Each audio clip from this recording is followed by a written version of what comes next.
علی رسولہ الکریم۔ اعتکاف کے حوالے سے کچھ فضائل اور مسائل آپ کے سامنے پیش کرنے ہیں، کیونکہ بہت سے لوگ اعتکاف میں بیٹھ چکے ہیں اور بہت سے ہو سکتا ہے بیٹھنے کی تیاری کر رہے ہوں۔ اعتکاف وہ عمل ہے جو رسول اللہ صلی اللہ علیہ وسلم نے پابندی سے فرمایا۔ جب آپ صلی اللہ علیہ وسلم کا آخری وقت تھا، عمر کا آخری حصہ تھا، تو اس میں آپ صلی اللہ علیہ وسلم پابندی سے اعتکاف فرمایا کرتے تھے۔ دنیا کی ہر قوم میں اعتکاف کی عبادت رہی ہے۔ جو بت پرست لوگ ہوتے تھے وہ فَنَظَلُّ لَهَا عَاكِفِينَ، قرآن کہتا ہے کہ وہ بھی بتوں کے سامنے جو ہے وہ ادب سے اور اس خاص قسم کی ہیئت بنا کے بیٹھ جایا کرتے تھے۔ تو جب اسلام دنیا میں آیا تو اسلام نے ہمیں بتایا کہ ہم نے اگر عبادت کے لیے اپنے آپ کو باؤنڈ کرنا ہے تو ہم صرف اللہ کے لیے کر سکتے ہیں اپنے آپ کو باؤنڈ، اور وہ بھی مسجد کے اندر۔ تو نبی صلی اللہ علیہ وسلم نے مسجد میں اعتکاف فرمایا۔ اس وقت سے لے کے آج تک امت آپ صلی اللہ علیہ وسلم کے اس عمل کو فالو کر رہی ہے۔ اس کی فضیلت کیا ہے؟ رسول اللہ صلی اللہ علیہ وسلم نے فرمایا ایک دن کا اعتکاف، بشرطے کے اخلاص کے ساتھ ہو، ایک دن کا اعتکاف آپ نے فرمایا انسان کو جہنم کی آگ سے ایسے دور کر دیتا ہے جیسے زمین اور آسمان کا جیسے فاصلہ ہے۔ تو اس عبادت کا بنیادی مقصد یہ ہے کہ انسان پورے سال دنیا کے کاموں میں مشغول رہتا ہے، وہ سال میں کچھ دن اللہ کے لیے نکالے۔ جیسے کوئی شخص ہجرت کرتا ہے، اللہ کے لیے اپنے گھر بار کو چھوڑتا ہے، تو معتکف بھی ایک نوعیت کی ہجرت کرتا ہے۔ وہ اپنے بیوی بچوں کو، اپنے اہل و عیال کو، اپنے رشتہ داروں کو چھوڑ چھاڑ کے اللہ کی گھر میں اور مسجد میں آ کے وہ پڑ جاتا ہے۔ تو اللہ کو یہ عمل بہت محبوب لگتا ہے کہ اتنی مصروفیتوں میں جب لوگ دنیا کی گہما گہمیوں میں مبتلا ہیں، کوئی شخص میری خاطر سب کچھ چھوڑ چھاڑ کے میرے گھر میں آ کے پڑ جاتا ہے کہ اللہ جب تک تو مجھے معاف نہیں کرے گا، جب تک تو مجھے سیدھے راستے پہ چلنے کی توفیق نہیں عطا فرمائے گا، گویا میں تیرا در چھوڑوں گا نہیں۔ تو اللہ کو یہ عمل بہت محبوب ہے، اور پچھلی امتوں میں بھی کسی نہ کسی درجے میں یہ عمل مختلف شکلوں میں مشروع رہا ہے۔ آپ صلی اللہ علیہ وسلم نے اس کی فضیلت بھی بیان کی، اور فقہائے کرام نے قرآن و سنت ہی سے اعتکاف کے مسائل بھی نکالے۔ تو اعتکاف کی سب سے بڑی فضیلت کیا ہے؟ ایک تو وہ فضیلت کہ جو حدیث میں بیان کی کہ مشرق اور مغرب میں جو فاصلہ اور آسمان اور زمین میں جو فاصلہ ہے، اتنا اللہ تعالیٰ جہنم کی آگ سے انسان کو دور کر دیتے ہیں۔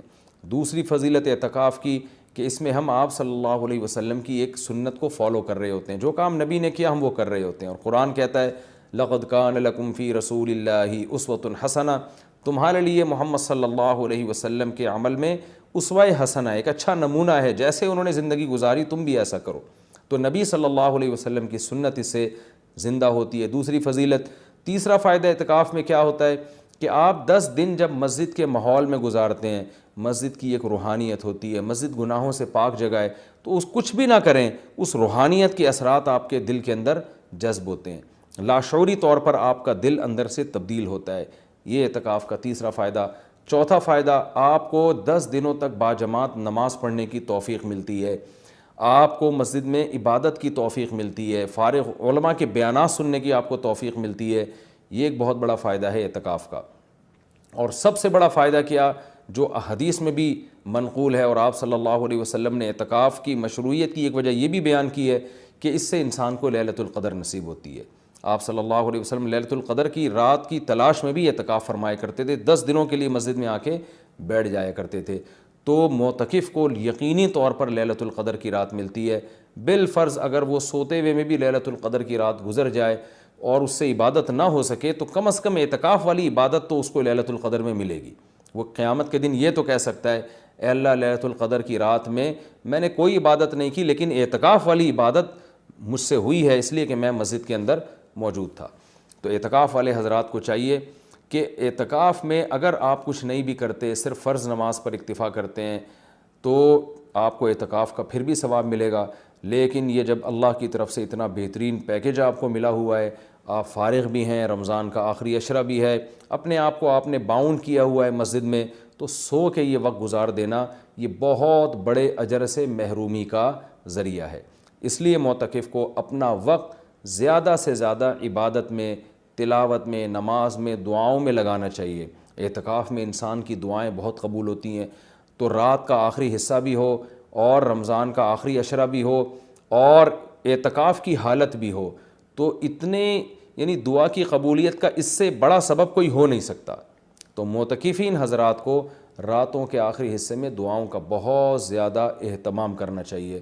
اور معتکف کو چاہیے کہ رمضان کا یہ جو آخری عشرہ آپ نے اعتکاف کے لیے سلیکٹ کیا ہے تو اس میں صرف اعتکاف برائے اعتکاف نہ ہو بلکہ یہ ایک ورکشاپ ہونی چاہیے جس میں آپ یہ نیت کریں کہ میں جب مسجد سے نکلوں گا تو میں مکمل چینج ہو چکا ہوں گا. اگر آپ کی داڑھی نہیں ہے آپ اعتکاف میں نیت کریں میں داڑھی کٹانے سے توبہ کروں گا. اگر آپ سود کھاتے ہیں آپ نیت کریں میں 10 دن ایسے گزاروں گا کہ جب میں باہر نکلوں تو میں سود سے توبہ کر چکا ہوں. اگر بد نظری کی عادت ہے آپ 10 دن اعتکاف میں اللہ سے دعا مانگیں کہ مجھ سے بد نظری چھوٹ جائے اور یہ نیت کریں کہ میں اعتکاف میں نکلنے سے پہلے اعتکاف سے نکلنے سے پہلے اس لعنت سے توبہ کر چکا ہوں گا. اگر آپ کو دھوکہ دینے کی عادت ہے, بد اخلاقی کی عادت ہے, ماں باپ کا دل دکھانے کی عادت ہے, بیوی کا حقوق نہیں ادا کر رہے, بچوں کے ساتھ رحمت والا معاملہ نہیں کر رہے, اخلاق خراب ہے آپ کے, ان تمام بیماریوں سے اور ان تمام گناہوں سے توبہ کا فیصلہ کریں. بلکہ میں تو یہاں تک معتکفین کو کہتا ہوں جو میں نے علماء سے سنا ہے کہ اعتکاف میں جس دن بیٹھیں سب سے پہلا کام آپ یہ کریں کہ اپنے گناہوں کی ایک لسٹ بنا لیں کہ بھئی میرے اندر یہ گناہ ہے, نماز قضا کر دیتا ہوں, میں شراب پیتا ہوں, میں بد نظری کرتا ہوں, یا میں اللہ نہ کرے اور کوئی بڑا جرم کر رہا ہوں. تو سارے جرائم کی لسٹ بنائیں اور پھر آپ یہ نیت کریں اور وہ پرچی اللہ کے سامنے دعا میں رکھا کریں, اللہ یہ میرے جرائم ہیں تو مجھے ان سے توبہ کرنے کی توفیق دے دے.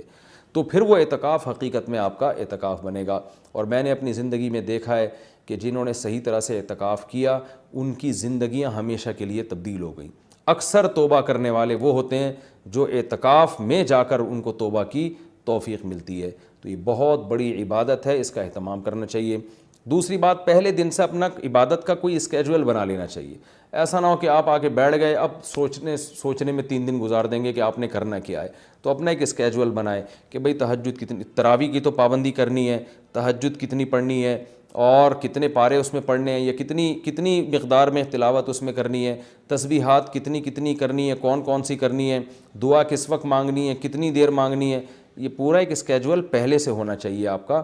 کھانے پینے کی ترتیب تو پہلے دن بن جاتی ہے کہ سحری کون لے کر آئے گا, افطاری کون لے کر آئے گا اور رات کا کھانا کون لے کر آئے گا, اور چائے کب پینی اور کون کس وقت لے کر آئے گا. یہ تو ترتیب میں پوری بن جاتی ہیں. تو یہ تو آپ باہر بھی کر سکتے تھے یہ کام. اعتکاف تو عبادت کے لیے ہے. تو عبادت کی ترتیب بنانا یہ چائے اور کھانے پینے کی اور پکوڑے اور سموسوں کی ترتیب سے زیادہ ضروری ہے اعتکاف میں. تو شروع میں اس کا اسکیجول بنا لینا چاہیے. اس بارے میں کچھ مسائل بھی ہیں کہ اعتکاف کن چیزوں سے ٹوٹتا ہے. پہلی بات تو یہ کہ اگر آپ کا روزہ ٹوٹ گیا تو اعتکاف بھی خود بخود ٹوٹ جائے گا. اعتکاف جب بھی ٹوٹے گا تو قضا 1 دن کی ہوتی ہے اس کی. جیسے کسی کا اعتکاف ٹوٹ گیا تو وہ اگلے ہی دن مغرب سے پہلے قضا کی نیت کر لے اور یہ نیت کرے کہ میں جو آج اعتکاف ٹوٹا ہے اس کی میں قضا کر رہا ہوں, کیونکہ وہ سنت اعتکاف تو اب اس کا ختم ہو جائے گا. وہ ایک قضا اعتکاف کرے اور پھر آگے نفلی اعتکاف کی نیت سے مزید دن اگر باقی ہیں تو مسجد میں بیٹھ جائے. تو وہ 24 گھنٹے روزے کے ساتھ قضا اعتکاف کی نیت کر لے گا. یعنی 24 گھنٹے اعتکاف ہوگا اور روزے کے ساتھ, روزہ جو صبح صادق سے غروب آفتاب تک ہوتا ہے. کن چیزوں سے اعتکاف ٹوٹتا ہے میں اس پہ تذکرہ کر رہا تھا. ایک, روزہ اگر ٹوٹ گیا تو اعتکاف بھی ٹوٹ جائے گا. دوسرا, بلا شرعی عذر اگر آپ مسجد سے باہر نکل گئے تو آپ کا اعتکاف ٹوٹ جائے گا. شرعی عذر کیا ہے؟ شرعی عذر ہے سب سے پہلے قضائے حاجت ہے. قضائے حاجت کے لیے آپ جا سکتے ہیں اور اس دوران چلتے چلتے باتیں بھی کر سکتے ہیں. رک کے آپ باتیں نہیں کر سکتے. آپ واش روم تک پہنچے, پتہ چلا جی واش روم کا دروازہ بند ہے, کوئی پہلے سے وہاں موجود ہے, تو آپ اس کے انتظار میں وہیں کھڑے رہ سکتے ہیں. اس سے اعتکاف نہیں ٹوٹتا. وہاں کھڑے کھڑے آپ کسی سے موبائل پہ بھی بات کر سکتے ہیں, آپس میں بھی بات کر سکتے ہیں. ہاں, بندہ باہر نکل آیا اور پھر بھی آپ موبائل پہ لگے ہوئے ہیں تو آپ کا اعتکاف ٹوٹ جائے گا, کیونکہ اب یہ آپ کا کھڑا ہونا یہ شرعی عذر کے بغیر ہے. وضو کے لیے آپ جا سکتے ہیں. جب آپ وضو کے لیے گئے تو نل کا کھولا آپ نے, وضو کے دوران آپ بات چیت کر رہے ہیں, اس سے اعتکاف نہیں ٹوٹے گا. وہ الگ بات ہے وضو کے دوران بات چیت نہیں کرنی چاہیے, لیکن اس سے اعتکاف نہیں ٹوٹے گا کیونکہ آپ نے اس بات چیت میں الگ سے ٹائم نہیں لگایا. وضو کے دوران ہی آپ نے بات چیت کی ہے, وضو آپ نے پراپر طریقے سے کیا, اور اب آپ وہاں بیٹھے بیٹھے وضو کی دعا پڑھ رہے ہیں یا کچھ اور پڑھ رہے ہیں تو اس سے بھی اعتکاف ٹوٹ جائے گا, کیونکہ پراپر وضو کرنے کے بعد آپ پر لازم تھا کہ آپ اٹھ کے مسجد میں آئیں. ہاں, جلدی وضو کرنا ضروری نہیں ہے. بعض لوگ وہمی ہوتے ہیں, وہ سمجھتے ہیں میں اعتکاف سے مسجد سے باہر نکل کے وضو کریں تو بہت اسپیڈ میں کریں, ایسا کچھ بھی نہیں ہے. تمیز سے، آرام سے، شرافت سے، اعتدال سے آپ وضو کریں، جو پراپر طریقہ ہے وضو کرنے کا۔ جب آپ وضو میں قلی کر رہے ہیں تو اس دوران آپ ٹوتھ پیسٹ یا برش بھی کر سکتے ہیں مسواک کی نیت سے۔ ہاں، وضو کرنے کے بعد الگ سے پھر یا الگ سے ٹوتھ پیسٹ یا مسواک کرنے کے لیے مسجد سے باہر جانا، اس سے اعتکاف ٹوٹ جائے گا۔ وضو کے دوران وضو ہی کی نیت سے یہ کام کیا جا سکتا ہے، تو اس سے اعتکاف نہیں ٹوٹے گا۔ اسی طرح اگر کسی کے لیے گھر سے کھانے پینے کا انتظام نہیں ہو رہا، کوئی لا کے دینے والا نہیں ہے، تو وہ مجبوراً کھانا کھانے کے لیے بھی باہر جا سکتا ہے، کیونکہ یہ کھانا بھی انسان کی بنیادی ضرورتوں میں سے، آپ ہوٹل سے کھانا خریدنے کے لیے مجبوری میں جا سکتے ہیں اور لا سکتے ہیں۔ غسل کے لیے، فرض غسل کے لیے تو اعتکاف سے باہر نکلنا بالکل جائز ہے۔ سنت غسل کے لیے جو راجح قول ہے، جو دلیل کے لحاظ سے قوی ہے، اس کے مطابق سنت غسل کے لیے آپ اعتکاف کے لیے مسجد سے باہر نہیں جا سکتے، چاہے وہ جمعہ کا دن ہو یا کوئی بھی دن ہو۔ راجح قول بہرحال جمہور کا قول یہی ہے، اگرچہ کچھ علماء دوسرے قول کے بھی قائل ہیں، لیکن جو راجح قول ہے، جو جمہور کا قول ہے، جس پہ فتویٰ اب تک دیا جاتا رہا ہے، وہ یہی ہے کہ آپ غسل نہیں کر سکتے۔ ہاں، یہ ضرور ہے کہ اگر آپ واش روم میں گئے اور وہاں کوئی غسل کا بھی انتظام ہے، جیسے اٹیچ باتھ روم ہوتے ہیں، تو جتنی دیر میں وضو کرنے میں ٹائم لگتا ہے اتنی دیر میں آپ اگر غسل کر لیتے ہیں تو آپ کا اعتکاف نہیں ٹوٹے گا۔ اور ظاہر ہے یہ جب ہی ہوگا جب بغیر صابن کے آپ غسل کریں، جلدی جلدی کپڑے اتار کے بس پانی بہائیں، جتنی دیر میں وضو کرتے ہیں اتنی دیر میں، تو وضو ہی کی نیت سے آپ غسل بھی کر لیں تو پھر اعتکاف نہیں ٹوٹے گا، لیکن اگر آپ نے ٹائم لگا لیا تو ٹوٹ جائے گا۔ گرمیوں میں بہت بڑی پرابلم ہو جاتی ہے، پسینے کی بدبو لوگوں میں آ رہی ہوتی ہے، تو ایسے موقع پر اگر کوئی مسجد میں ایسا انتظام کر لیا جائے کہ مسجد ہی میں کوئی ایسا ٹب ہو جہاں بیٹھ کے کوئی نہا لے اور مسجد گندی نہ ہو، تو اس کی بھی گنجائش ہے، یا صرف سر دھو لے، اور سر تو دھویا جا سکتا ہے، آپ مسجد سے سر تھوڑا سا باہر کریں اور پھر کوئی شخص پانی ڈال کے یا خود ہی آپ پانی ڈال کے اپنے سر کو دھو لیں صابن سے، تو یہ بھی جائز ہے۔ پاؤں آپ کے مسجد کے اندر رہنے چاہیے، پاؤں اگر مسجد سے باہر نکل گئے تو اعتکاف ٹوٹے گا، پاؤں اگر مسجد کے اندر ہیں تو اعتکاف نہیں ٹوٹتا۔ یہ بھی اعتکاف کے کچھ بیسک مسائل تھے۔ اعتکاف کے دوران آپ کسی کے جنازے میں جانے کے لیے مسجد سے باہر جائیں گے، اعتکاف ٹوٹ جائے گا۔ کسی کی عیادت کے لیے مسجد سے باہر نکلیں گے، اعتکاف ٹوٹ جائے گا۔ لوگ کر رہے ہوتے ہیں یہ کام، جی وہ اللہ معاف فرمائے نانی کا انتقال ہو گیا، چاچا کا انتقال ہو گیا تو ہم جا رہے ہیں، تو بھائی نہیں جا سکتے آپ، جس کا بھی انتقال ہو گیا اس کے لیے یہیں بیٹھ کے آپ دعائے مغفرت کریں، اور ان کا جنازہ اگر وہیں آ جاتا ہے تو مسجد کے اندر بعض جگہوں پہ صفیں بنتی ہیں، جنازہ باہر رکھا جاتا ہے تو ٹھیک ہے، مسجد سے باہر آپ نہیں جا سکتے۔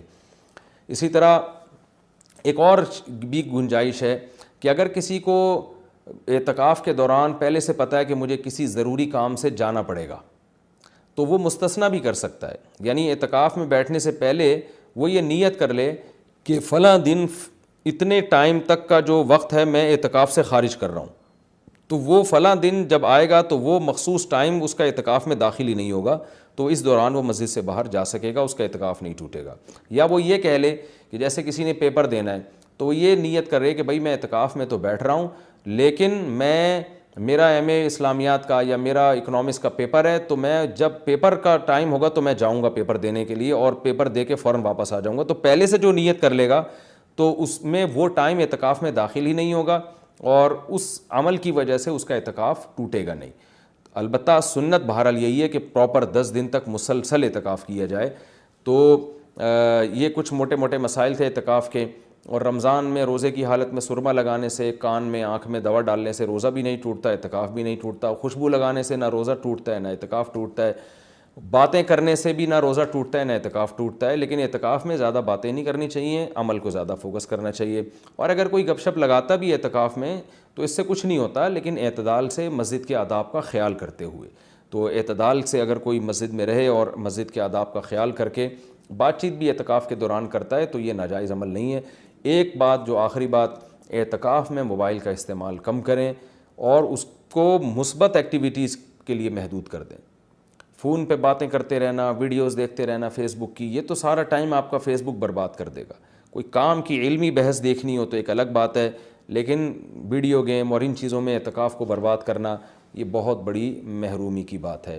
اللہ تعالیٰ سے دعا ہے کہ اس رمضان کے اس عشرے کو اللہ ہم سب کے لیے رحمت بنائے اور اعتکاف میں خاص طور پر اس وبا کے بارے میں، اس وبا کے لیے سب مل کے دعا کریں۔ معتکفین حضرات سے خاص طور پہ گزارش ہے، کیونکہ ان کی دعاؤں کی قبولیت کا امکان زیادہ ہے۔